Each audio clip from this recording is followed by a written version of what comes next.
Welcome back to WCB Jazz Vinyl. I'm excited to be joined once again by Jason and Sean Mendelson for a discussion on the latest release by Lee Mendelson Film Productions, the Vince Guaraldi soundtrack to the Emmy Award-winning special, You're a Good Sport, Charlie Brown. This is, I believe, the 14th TV special of the Peanuts, and this particular soundtrack release is in follow-up to so many other releases that Jason and Sean have been putting out over the last several years. So without further ado, Jason and Sean, good to see you guys again. Good to see you, Chris, as always. It's great to be with you, Chris. Really appreciate this. So can I start off just before we get into it, how did the Easter Beagle record store release go? Because I was kind of blown away for the excitement around that one. It's bonkers because, as Jason and I witnessed, it took on a life of its own where we're on all these social media platforms we really didn't visit before or have a place on, and it's connecting with the youth. And so it's almost like we're almost doing like a spy mission to get young people to find jazz with this gateway drug, which is these 30-second to 3-minute cues.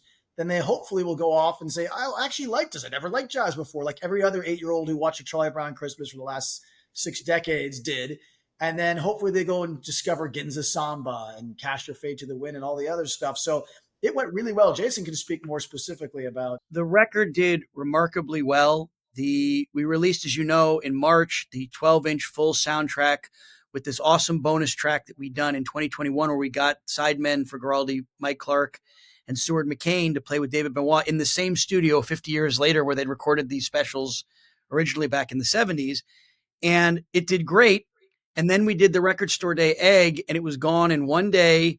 We've never gotten so much hate mail as we got from people who said, we waited out in the line with sleeping bags with my infant children to get this, and it was gone. And that was both horrifying and gratifying. Horrifying because, of course, we made this so everybody could get it. We priced it, because it was a smaller record. We made it, we thought, very inexpensive, and we thought we made enough based on what we've been doing before. But obviously we did not, because it was gone in a day. It then horrifyingly went on secondary markets for bazillions of dollars. And again, the deal with those Record Store Day things is they're just for that event. So there are no more eggs. I'd love to spread that message here. We do not have more eggs coming. We did get into a second pressing of the CD and will of the the full soundtrack vinyl, because those are almost all gone too. So I think it did remarkably well, both because the music's fantastic, but also because it just happened that Record Store Day fell a week before Easter.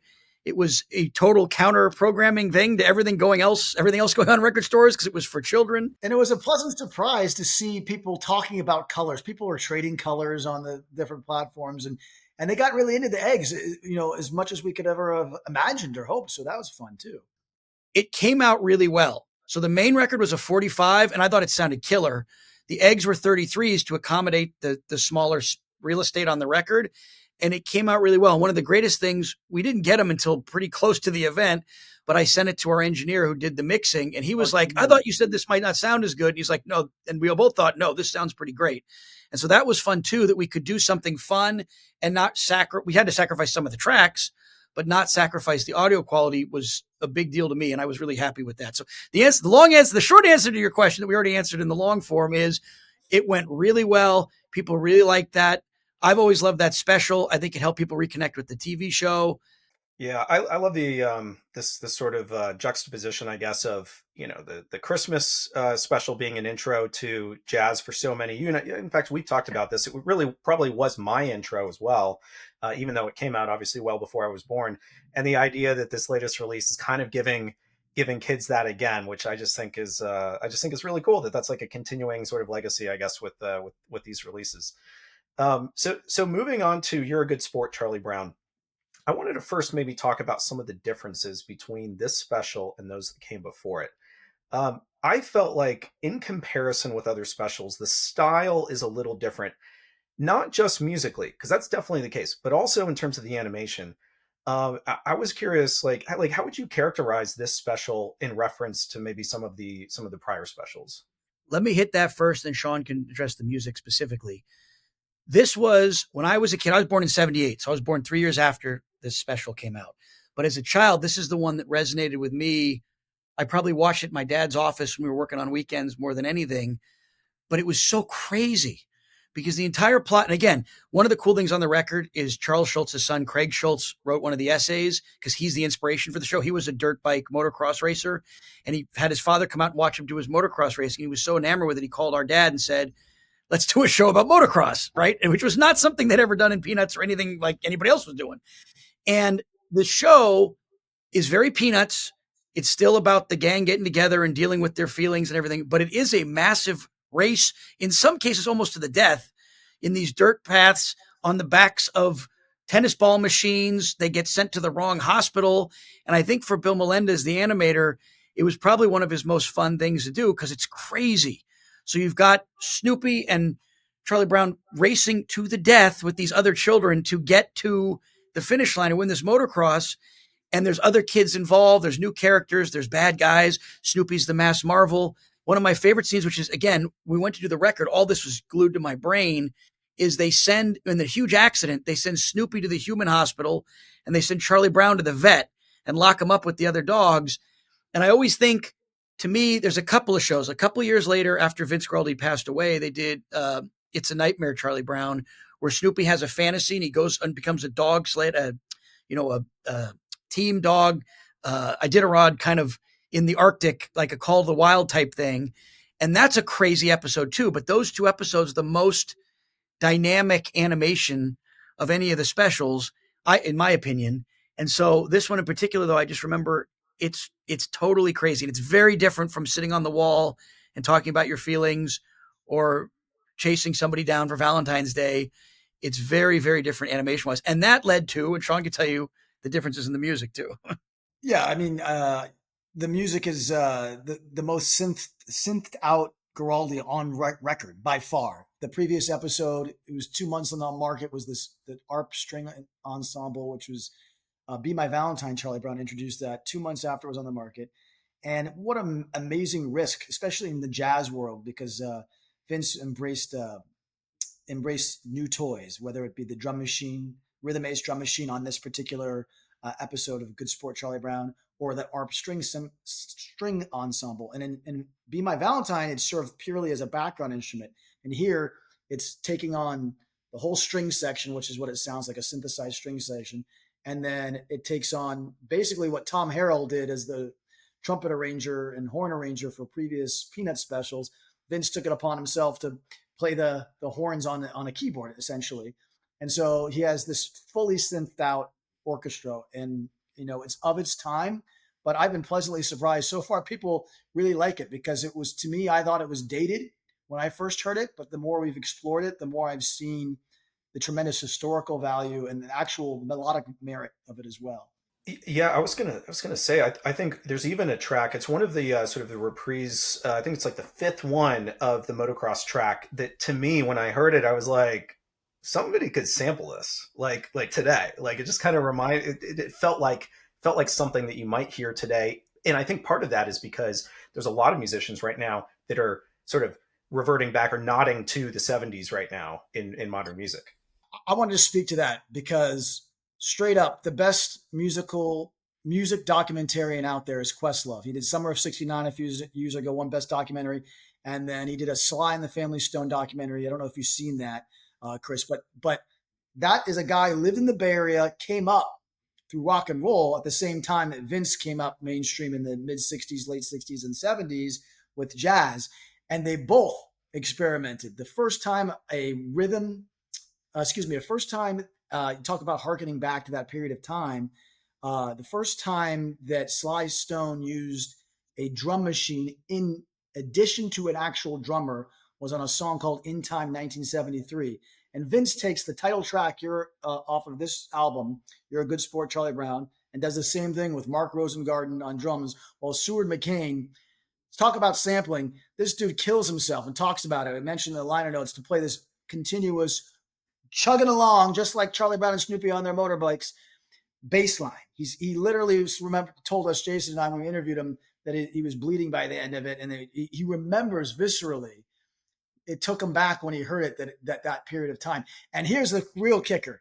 We've gotten a lot of love because of an Instagram post by our Zoetrope artist, Drew Tetz.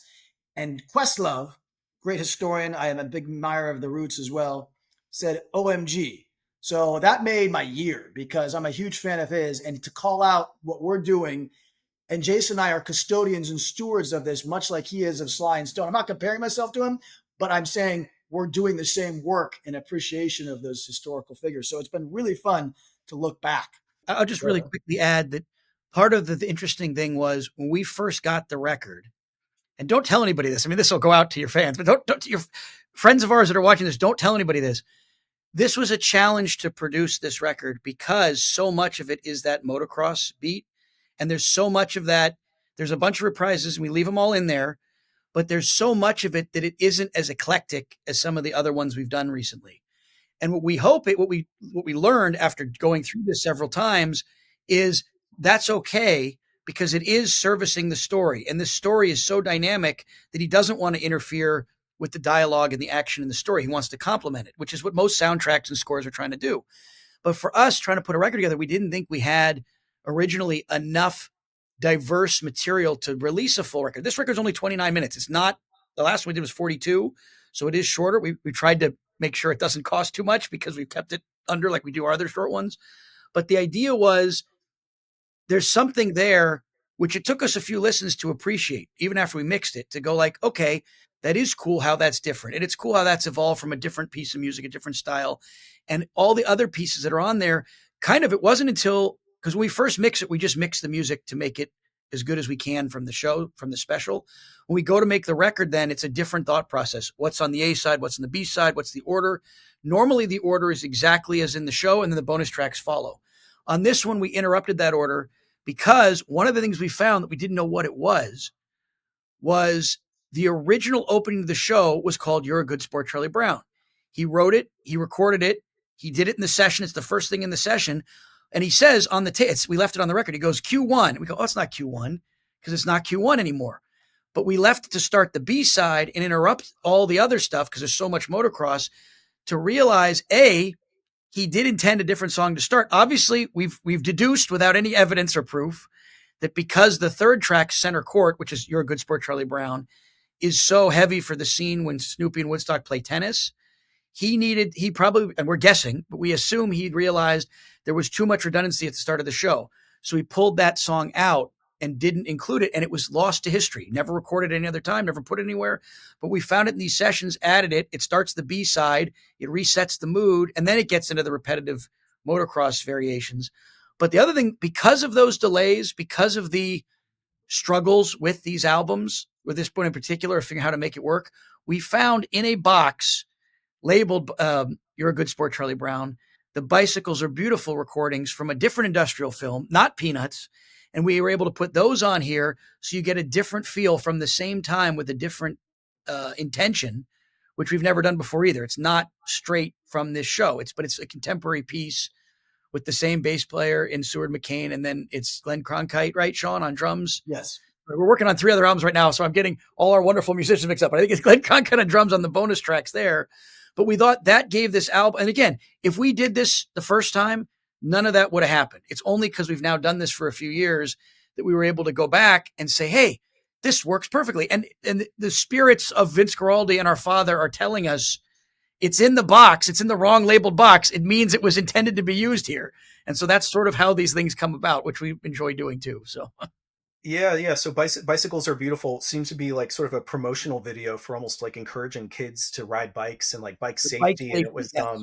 but same time period, and I think it works really well. Even if just from, because you're right, it is a different sort of mood or theme there. Um, Less use of electronics, but to pair the motocross theme special with material from a bicycling short film just kind of works too. I mean, not a lot of small kids, at least not where I grew up, but we're getting into motocross at a very young age. But when you're on your bike, you feel like you're doing that, you know. So it seemed like a good companion, I think, to the rest of the music. We appreciate it. Sean thought so too. That's why we did that. So it's great. Yeah.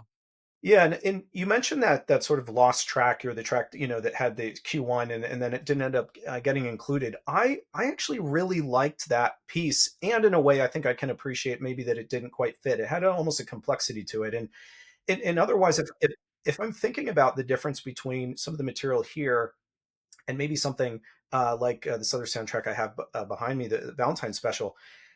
This one is very clearly not as romantic or sentimental in style as Valentine or even some of the prior releases. Instead, this one is like funky and it has this like driving energy. And you know, probably the motocross track is the best example for reasons you mentioned. That sort of the bass and the piano is almost a syncopated kind of thing that develops into a really cool groove. And I know that you've getting around to my question. I know that you've kind of described it as more action oriented, and in a way, I feel like the result as the viewer, because I watched the special as well, it almost breaks through the rigidity of the cartoon panel format in Mm. a way that I haven't seen maybe some of the other specials do that. There's more like foreground and background to the animation. There's even a moment where Snoopy is charging the net and the ball goes right at the audience. So it feels to me like the driving energy, the sort of propulsion through the episode is what the soundtrack is doing. And it, it's interesting because the soundtrack always matches the special very well. It just so happens that with the pivot to action, therefore the soundtrack follows in that case as well. So that is precisely when we were discussing. Jason and I learned a lot about vinyl in the last 2 years. And when we discovered, and someone at Peanuts actually suggested, what do you think about a Zoetrope?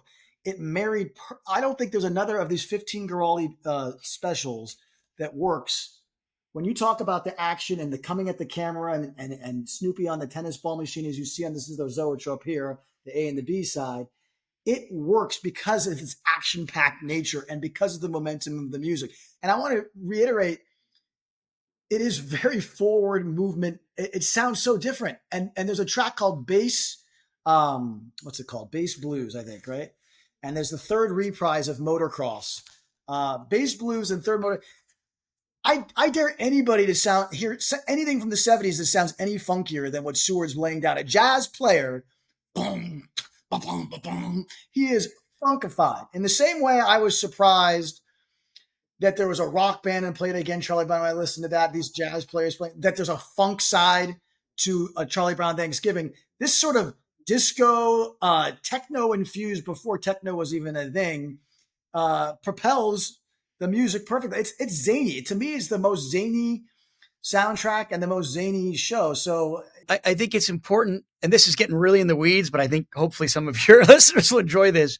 The comic strip is always, there's the regular daily strip, which is 4 or 5 panels across in the horizontal. And then there's the weekend. That's the long, multi-panel, multi-road strip.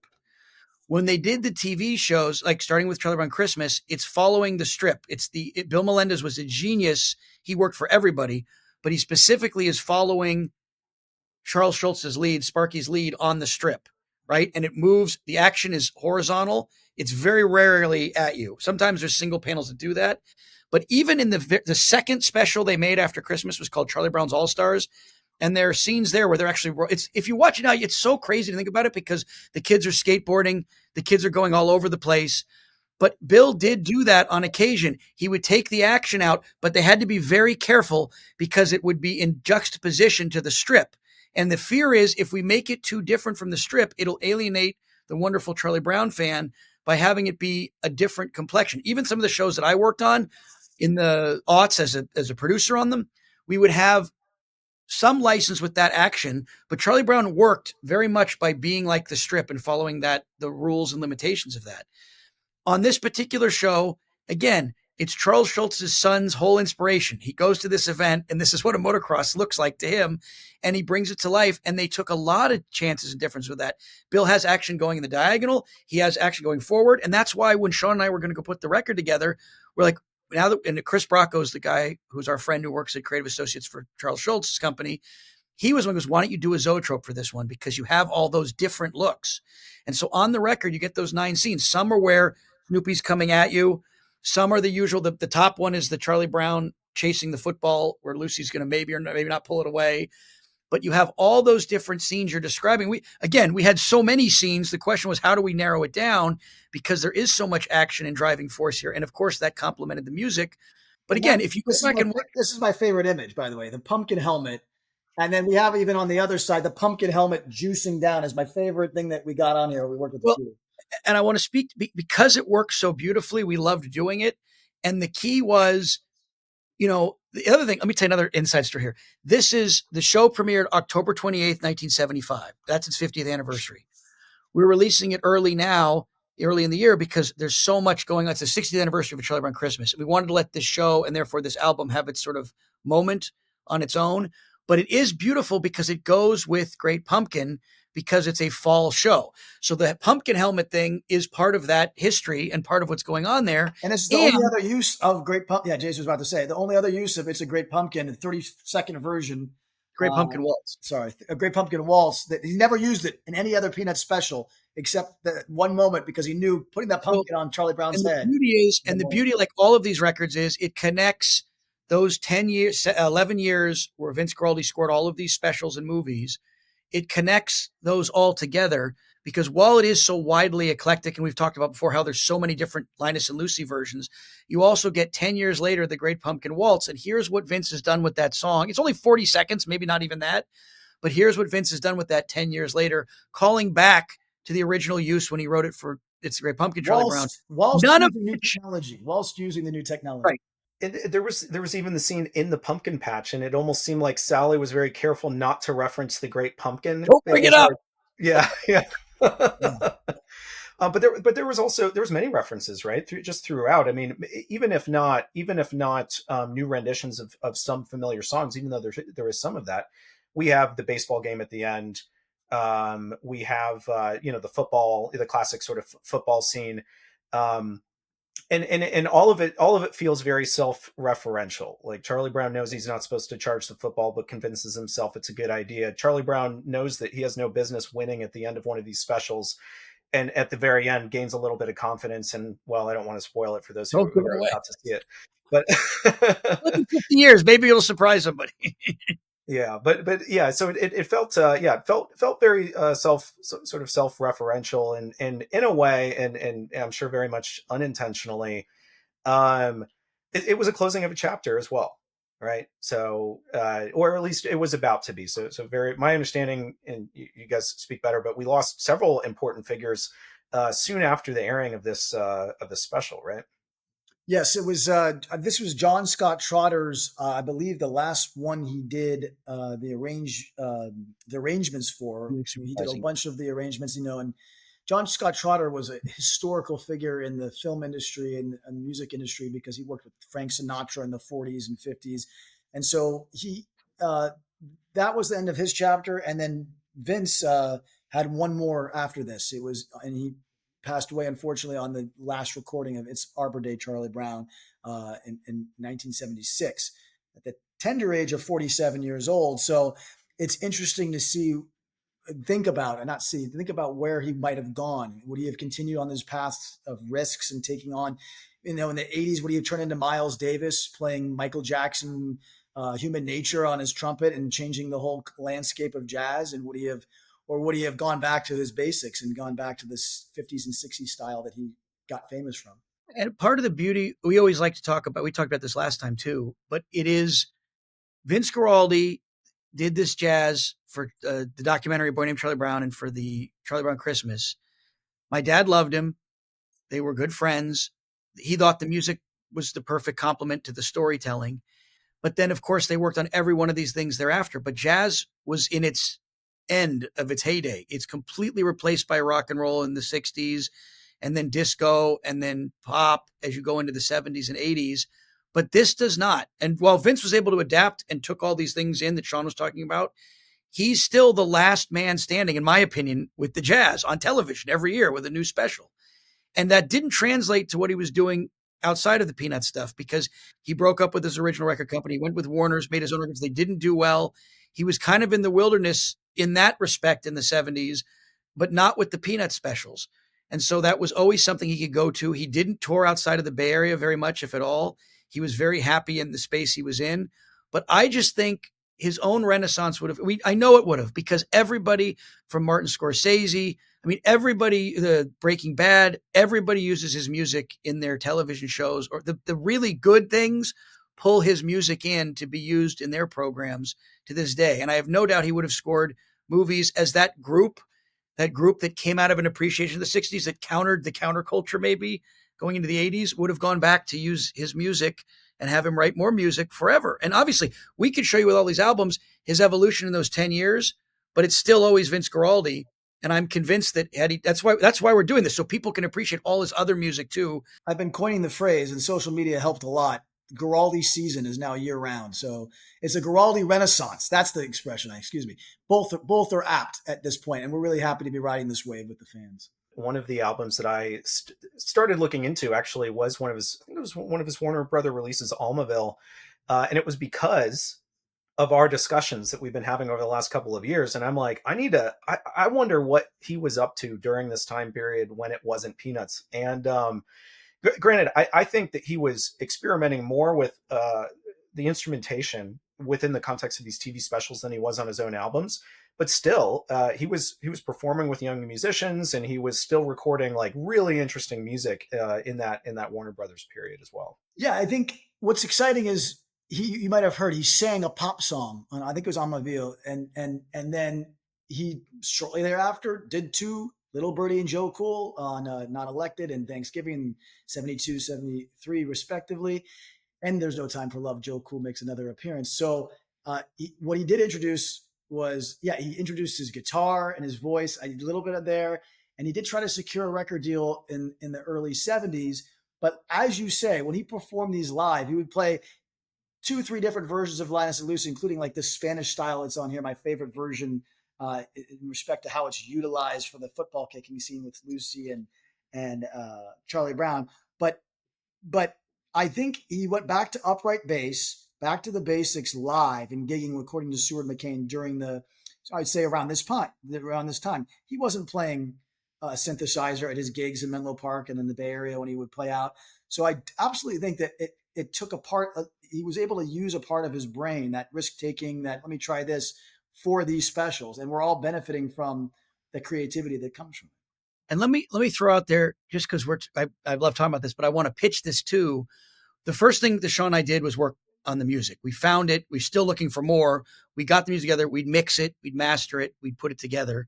But the equally important thing we did was we found, we didn't find, but our friend Derek Bang, who's the Guaraldi historian, writes the liner notes for each of these releases, which gives you the context. He tells you the story about what Vince was doing outside of the studio for this Peanuts stuff, his regular life with this stuff.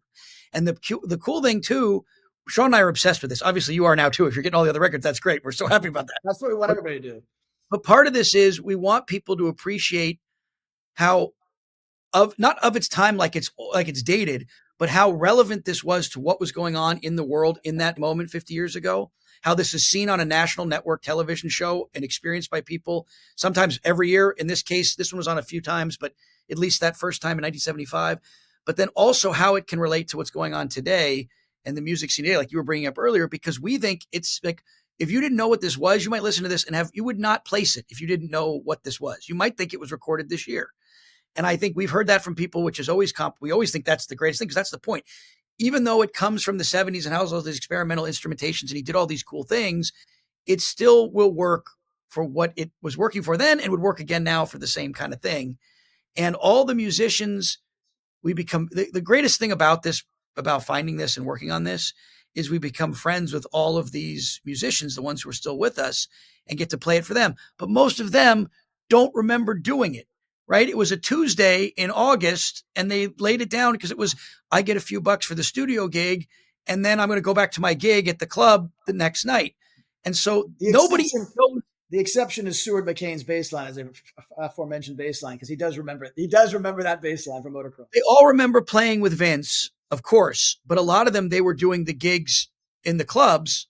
And this was hey, we got an extra few bucks to come do this thing. They didn't even, there was no, because they do it in a vacuum. It gets edited. It goes on the show several months later in some cases. And these are jazz players. They're not watching kids' cartoons, when it comes on TV. So the fun part is showing this to them. Most of them who played with Vince knew him. Obviously they knew they were part of this. They've been hopefully getting paid this whole time. Some of them who were like maybe LA studio musicians for one of the shows have no memory because they did 15 of these a week. And they go, I'm on a Peanut show. And then they have such fun talking about that. And so for us, A guy from the that's, Wrecking Crew. We talked to a guy from the Wrecking Crew who doesn't remember picking up an electric bass at all during that decade. and again, we never made a Zoetrope before this. To be honest, I'd never seen a Zoetrope before Chris Bracco told us about it. And then the hope is, well, does it mess it up? Too bad if it's a picture disc, which everybody, and I think it sounds pretty great to me. So I'm very happy with how all that came about. And I'll tell you a little secret. Or do you want to tell him, Sean? I don't know. We haven't announced it yet, but hopefully in the next few days, we are going to have a non-Zoetrope black version coming out. We just pressed that. I don't have a date yet for that, but there should be it's a 45 as well, but you can get one and then we can compare and see if there's any differences in the sound. But Yeah, so I personally think so. I have my copy here. I think it sounds great. Vincent Hudson. This is a guy who studied under Tom Dowd, which like Whoa, anybody, he'd love that you called that out, by the way. That's cool. Keep going. Sorry. yeah. I mean, here's the thing. Everybody has a different reference point for when they think of Tom Dowd. For me, it's Atlantic Records, but he recorded for a number of important labels, and that's some serious cred. This is obviously a guy who knows what he's doing, and I can attest that this sounds every bit as good as any other format, or whether black vinyl or whatever. It sounds really clean, really dynamic. Like I've started getting a little bit more into gear and like investing a little bit more in speakers, and it is one of those things that when you put on, you're like, this is some serious bass here. Like this is a very dynamic record that sort of makes the equipment sing. So I want to quickly sing the praises of Vincent Hudson. He started mastering with us with the 2022 release of It's a Great Pumpkin, Charlie Brown. He will continue. I can say every release that we will have going forward that's a Peanut soundtrack, he will master. This man is the most fascinating person I've ever met. He is like a mad scientist. When like you said, Tom Dowd, he always talks about that. The guy he loves to learn. He specifically has worked with us because of, he calls this a labor of love, working with Vince Guaraldi's music. And I was fortunate enough to work on some children's albums before this with him of my own. He treats these things from so many different angles, from the jazz head angle, from the maybe in a little something in the 70s angle, from a child listening to jazz for the first time angle. He thinks about how someone is going to process the experience of listening to a record of this nature. And then he goes in with this fine-tooth comb and does every little detail to make sure everything sounds and separates evenly in the bass and high and the mids. So I always say how thankful I am that we were able to work with him. And Clark Germain mixed this one. We worked with two wonderful engineers, Terry Carlton and Clark Germain. Clark did this one, and Clark did all the sound engineering on all the shows that I produced with my father. So he's been associated with Peanuts for probably 40 years now, and so he knows exactly how to work on what Vince was trying to pull off with the show, and then also make it perfected, or at least our hope is to make it as good as it can be for the phonorecord version. Yeah, well, and Jason, don't feel too bad about not getting the Zoetrope to work, because I got it to work, but it was a little bit difficult. And I do have a tip, and actually I'll show a cutaway too, for those to actually see what this looks like, because it's super cool. We have a link. I put, just to be clear, we put on the front cover the QR code for the how-to. I put it on the inside because I don't know if people replace the covers. I put the QR code up, and I'm going to leave that how-to video up, which gives you all the ways to do it. Yeah, no. So I definitely needed the QR code to start, and I was able to see it, and it was great. I'll just say this, that it doesn't give you as clear as what it will if you take it outside, or if you have like just a room with like great natural light.